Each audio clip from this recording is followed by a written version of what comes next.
நமஸ்தே. இன்னைக்கு நம்ம 22வது ஸ்லோகத்தை பார்க்கலாம்.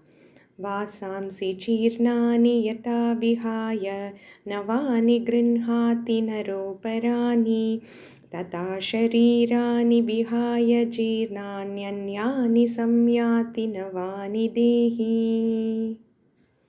vāsāṁsi jīrṇāni yathā vihāya navāni gṛhṇāti naro'parāṇi tathā śarīrāṇi vihāya jīrṇāny-anyāni saṁyāti navāni dehī.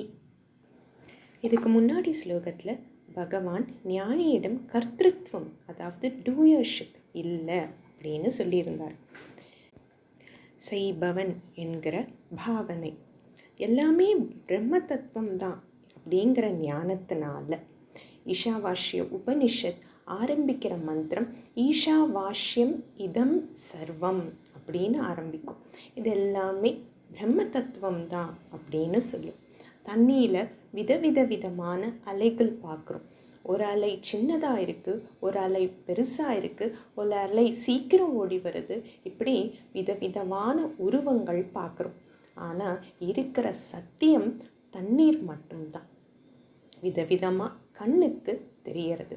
நாம ரூப மாத்திரம், ஜஸ்ட் நேம்ஸ் அண்ட் ஃபார்ம்ஸ். சரி, பகவான் இந்த மந்திரத்தில் என்ன சொல்ல வரார்? vāsāṁsi. இப்போ பதங்களோட அர்த்தம் பார்ப்போம். வாச ஆக்சுவலாக சப்தம். வசு ஆச்சாதனே அப்படின்னு சம்ஸ்கிருதத்தில் சொல்லுவோம். ஆச்சாதனே அப்படின்னா கவர் பண்ணுறதுன்னு அர்த்தம். ஸோ வாசக அப்படின்னா ட்ரெஸ், துணிகள். vāsāṁsi. அடுத்து ஜீர்ணானி. தமிழ்லையும் ஜீர்ணமாயிடுத்துன்னு சொல்லுவோம். ஜீர்ணமாயிடுத்து அப்படின்னா முடிஞ்சிடுச்சு, அது டைஜஸ்ட் ஆகி போயிடுச்சு. இங்கே ஜீர்ணமாயிடுத்து அப்படின்னா நஞ்சு போயிடுச்சுன்னு அர்த்தம். யதா விஹாய தூக்கி போட்டுட்டு. எப்படி நம்ம எல்லாருக்குமே இப்போ ட்ரெஸ்ஸஸ் நஞ்சு போகாமதுக்கு முன்னாடியே தூக்கி போடுறோம், அளவுக்கு அதிகமாக சில சமயங்களில் இருக்கிறதுனால. பட் பொதுவாக நம்ம என்ன பண்ணோம், ஒரு ட்ரெஸ்ஸு வாங்கினோம் அப்படின்னா அந்த ட்ரெஸ்ஸு நஞ்சு போகிற வரைக்கும் யூஸ் பண்ணுவோம். நஞ்சு போன பிறகு அதை தூக்கி போடுவோம். நவானி gṛhணாதி naro'parāṇi. நரக அப்படின்னா மனுஷ்யக. அபராணி நவானி gṛhணாதி. அபராணி இன்னும் நவ அப்படின்னா புதுசுன்னு அர்த்தம். ஸோ ட்ரெஸ்ஸு பழசாயிடுச்சுன்னா தூக்கி போட்டுட்டு புது ட்ரெஸ் வாங்கிப்போம். ததா. பகவான் இந்த உதாரணத்தை எதுக்கு சொல்கிறாரு? அப்படித்தான் அப்படின்னு சொல்கிறாரு. எப்படி? யதா அப்படின்னா எப்படி, ததா அப்படின்னா அப்படி.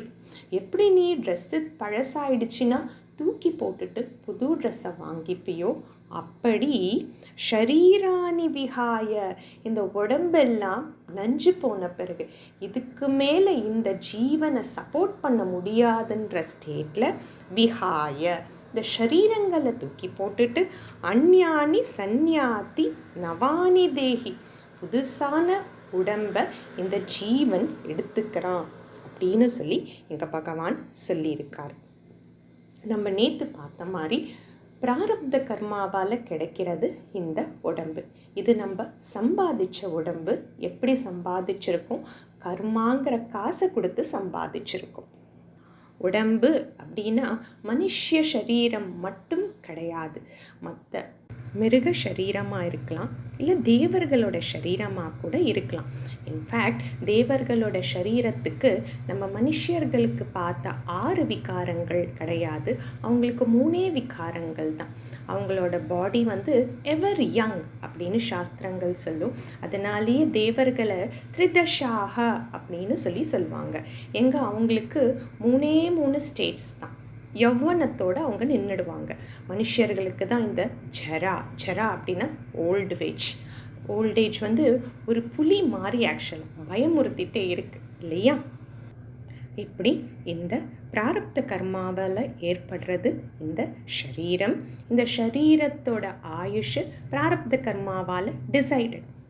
அதையும் நேற்று நம்ம பார்த்தோம். இந்த ஷரீரத்தை விட்டு இந்த ஜீவன், அதாவது சூக்ஷ்ம சரீரமும் காரண சரீரமும் இன்னொரு ஷரீரத்தை எடுக்கிறது. ஆத்மா எல்லா இடத்துலையும் இருக்கு. உதாரணம் பார்த்தோம், ஒரு பானைக்குள்ளே தண்ணி இந்த பானை தான் ஸ்தூல சரீரம், தண்ணி தான் சூக்ஷ்ம சரீரம். அதில் ஆத்மாவோட பிரதிபிம்பம், ரிஃப்ளெக்ஷன் ஏற்படுறது. பானை உடைஞ்ச உடனே அதில் இருக்க தண்ணியை நம்ம என்ன பண்ணுவோம், இன்னொரு பானைக்குள்ளே ஊற்றி வைப்போம். இந்த பானை தான் ஸ்தூல சரீரம்.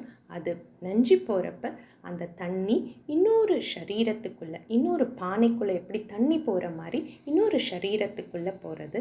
ஆத்மா எல்லா இடத்துலையும் இருக்குது. அப்போ இதுலேயும் ரிஃப்ளெக்ட் ஆகிறப்ப வி ஃபீல் அலைவ்.